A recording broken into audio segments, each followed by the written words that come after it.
All right, we're about to go undercover on the factory floor. Our mission? To become defect detectives and really uncover the secrets of manufacturing quality. And the way we're going to do that is by looking at what goes wrong. I mean, really think about it. That smartphone in your pocket, maybe a nice watch. How does something that perfect actually get made? You might think it's some kind of magic or a flawless machine, but the truth is, there's this invisible battle against imperfection happening every single step of the way. You see, the real secret to perfection isn't just focusing on success. It's actually about having this deep, almost forensic understanding of every single way a product can fail.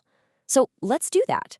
We're going to follow one single part on its journey, from a fiery vat of molten metal all the way to the final assembly line. We'll see what can go wrong, and this is the important part. Why? Okay, so our part's life begins right here, in the foundry. This is where it's literally born from molten metal cast under incredible pressure. But, a birth that violent, it can leave behind some serious, let's call them birth defects. So one of the first big risks is something called a backed-out core. Basically, the pressure of the molten metal is so intense, it can literally push a shaping pin backward. The result? A hole that's too shallow or not fully formed. Now, you might think, okay, a shallow hole, what's the big deal?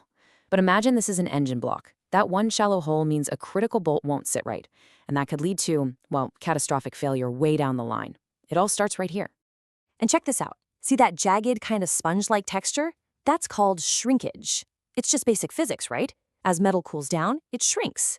If there isn't enough extra molten metal to flow in and fill those gaps as it cools, you get these empty pockets, these voids, hidden inside the part. It's like a built-in weakness, just waiting to crack under pressure. Oh, and the list of potential foundry problems just keeps going. You've got physical damage, like a press literally tearing a chunk out of the casting.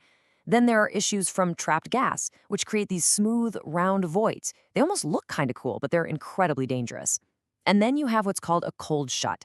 Now this one is nasty. It's where two streams of hot metal meet but don't quite fuse together, leaving a crack that's baked right into the part from day one. Okay, so our part somehow survived its fiery birth. But right now, it's just a rough casting. It's a diamond in the rough, and it needs precision. So next stop, the machining cell. This is where it gets cut, drilled, and shaped to its final exact dimensions. And right away, we run into a new mystery, the bore blockage. A hole might look totally fine from the outside, but inside, it could be blocked by a stray metal chip, maybe a piece of a broken tool.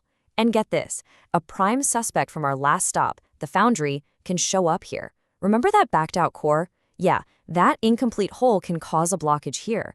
It's like a ghost from the foundry haunting the next step of the process. So this is a really important distinction. A backed-out core from the foundry means the hole was never formed correctly to begin with. But a bore blockage means you had a perfectly good hole that then it got clogged up by something. And for our detective work, this is absolutely critical because it points us to two completely different crime scenes, two different root causes. This is one of my favorite bits of old-school shop wisdom. A truly skilled machinist doesn't even need a fancy sensor. They can tell you everything about the health of their cutting tool just by reading the chips it makes. Are they warm and curled? Good. Are they stringy or, worse, turning blue from heat? That's a huge red flag. The chips are literally telling a story about what's happening at the cutting edge. A lot of the other common problems in the machining cell really boil down to just two things: cleanliness and precision. I mean, something as simple as not blowing metal chips out of a hole correctly can completely ruin the threads. A cut that's just a tiny bit too shallow, it's going to fail the gauge test. And if that original casting was just too big, well, there's nothing machining can do. You can't fix it. It's a lost cause. All right, our part is now the right shape and size. It's dimensionally perfect. But it's not quite ready for prime time. It still needs a protective finish, and, this is super important, it needs an identity. So, welcome to the finishing stage. So take shot blasting. That's a process where tiny beads are fired at the part to clean it and give it a nice textured surface for paint to stick to. But here's the thing. A really simple but very costly mistake can happen. If an operator just loads the part into the machine facing the wrong way, huge areas can get missed completely. The result is a bad finish, which almost guarantees the final coating or paint job is going to fail. Now, a bad laser marking might seem like just a cosmetic issue, but it's a huge deal. That little etched code has everything: part numbers, serial numbers, date codes. If it's blurry or printed on a rough spot, the automated scanners later on can't read it. And just like that, the part becomes a ghost in the system. It's lost its identity, which is a massive failure in traceability. And finally, there's deburring. See, after all that cutting and drilling, the part is covered in these tiny, razor-sharp slivers of metal called burrs, and you have to get rid of them. It's not just about looks. Those little things can break off and wreck a customer's very expensive and sensitive equipment. Or, even worse, they can seriously injure the next person down the line who has to handle the part. Okay, our little part has been through a lot. It survived the foundry, it made it through machining, it got its finish. We're so close to the finish line, but Now comes the final hurdle, the most complex stage of all, where everything either comes together perfectly or it all falls apart. Welcome to assembly. Now, this chart is fascinating. It shows the biggest reasons for failure during assembly. And just look at the top two culprits: wrong assembly process and tightening issues. We're not talking about weird material science problems here. These are basic, fundamental process errors that should be preventable. It just goes to show you can have a perfect part, but the system for putting it together can be the weakest link in the whole chain.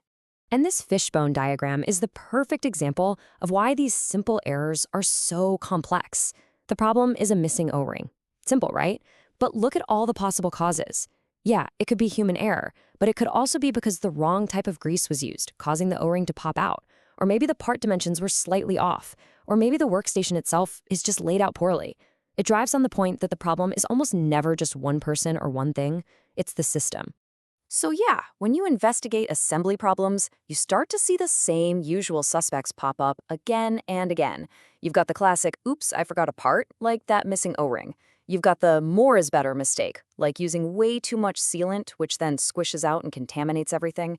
And then there's the classic mix-up, putting a perfectly good part in the wrong bin. Just like that, it's lost and it's basically scrap. Okay, so we've looked at a whole laundry list of things that can go wrong. We've played detective. But here's the thing. Being a good detective is great, but the real goal isn't just finding defects. It's preventing them from ever happening at all. And that brings us to the ultimate goal in manufacturing, DIRFT, or do it right the first time. So how do you do it right the first time? Well, a really strong quality system is built on 3 pillars. The absolute best one is prevention. This is where you design the process so that it's physically impossible to make a mistake. The classic example is a USB plug. It only fits in one way. That's mistake proofing, or poka-yoke. Now, if you can't prevent it, the next best thing is control. This means designing a smart workspace with visual guides, checklists, things like that. And then your last line of defense is detection, basically having alarms and automated checks that scream the moment a mistake is made. And this all leads to what might be the single most important takeaway from the absolute legend of quality, W. Edwards Deming. His point was this: when things go wrong, it's not about pointing fingers and blaming the people on the factory floor. It's about leadership looking in the mirror and taking responsibility for the systems they've created. An operator can only do as well as the system allows. It is always management's job to improve that system. And with that, our part's long, dangerous journey comes to an end. We've seen all the ways it can fail, from the moment it's born in the foundry to its final assembly. So I'll leave you with this final question. Think about your own work, whatever it is you do. What's just one process, one small thing that you could mistake-proof tomorrow?